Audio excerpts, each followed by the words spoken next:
एक तरफ से पाकिस्तान, दूसरी तरफ से चीन। भारत की भौगोलिक स्थिति कुछ ऐसी है कि दोनों दुश्मन देश भारत के लिए खतरा बने हुए हैं। अब इस बात की तस्दीक air chief marshal V R. Chaudhary ने भी कर दी है। उन्होंने चीन और पाकिस्तान की तरफ से एक साथ हमले की आशंका जताई है और कहा है कि भारत को पश्चिमी और उत्तरी बॉर्डर पर फैली अशांति और अस्थिरता को टू फ्रंट कंटिजेंसी यानी दो तरफा हमले की स्थिति के तौर पर देखना चाहिए और इसी के मुताबिक अपनी तैयारियां पूरी रखनी चाहिए। न्यूज एजेंसी पीटीआई को दिए इंटरव्यू में air chief marshal V R. Chaudhary ने कहा है कि भारत पर हर तरफ से हमला हो सकता है। मिलिट्री स्टैंड ऑफ से क्लियर, खुफिया जानकारी के गलत इस्तेमाल और पावर सोर्सेज के हैक किए जाने तक कुछ भी हो सकता है। ऐसे में भारत के सुरक्षा सिस्टम और क्षमताओं को इन चुनौतियों के लिए तैयार रहना होगा। देश के पहले chief of defence staff general Bipin Rawat और पूर्व सेनाध्यक्ष एम नरवणे ने भी उत्तरी और पश्चिमी सीमाओं पर चीन और पाकिस्तान की तरफ से एक साथ हमले की चिंता जाहिर की थी। लेकिन ये पहली बार है जब किसी मौजूदा सेना प्रमुख ने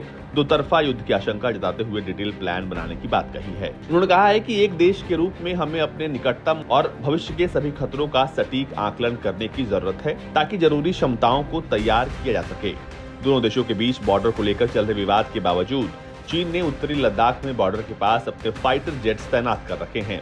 इस बारे में पूछने पर एयर चीफ मार्शल ने कहा कि भारतीय वायुसेना जब चाहे बहुत ही कम समय में विरोधी को मुंहतोड़ जवाब दे सकती है। जियोपॉलिटिकल बदलाव का हवाला देते हुए उन्होंने कहा कि भविष्य में होने वाले किसी भी संघर्ष के लिए राष्ट्रीय सुरक्षा के सभी एलिमेंट्स को एक होना पड़ेगा। हमें इसे ऑल ऑफ नेशन अप्रोच के तौर पर देखना होगा। उन्होंने कहा कि हमारे पश्चिमी और उत्तरी बॉर्डर पर कई चुनौतियां हैं। ये खास तौर से इस वजह से है क्योंकि यहाँ सीमाओं पर पहले से अशांति फैली हुई है। उन्होंने कहा कि हमारे लिए समझदारी इसी में होगी कि हम हालात को दो तरफा युद्ध की स्थिति के तौर पर देखें और उसके लिए वैसी ही तैयारी करें। आपको बता दें कि एयर चीफ मार्शल के इस बयान के बाद एक बात तो साफ हो गई है कि उनको भी इस बात की आशंका है कि चीन और पाकिस्तान एक साथ मिलकर कुछ तो प्लानिंग कर रहे हैं और ये भविष्य में किसी बड़ी घटना को अंजाम दे सकते हैं। आपको बता दें कि ये पहली बार नहीं है जब इस तरह की बात हुई है। इससे पहले देश के पहले सीडीएस जनरल बिपिन रावत और पूर्व सेनाध्यक्ष जनरल एम नरवणे जो है इस बात की तस्दीक कर चुके हैं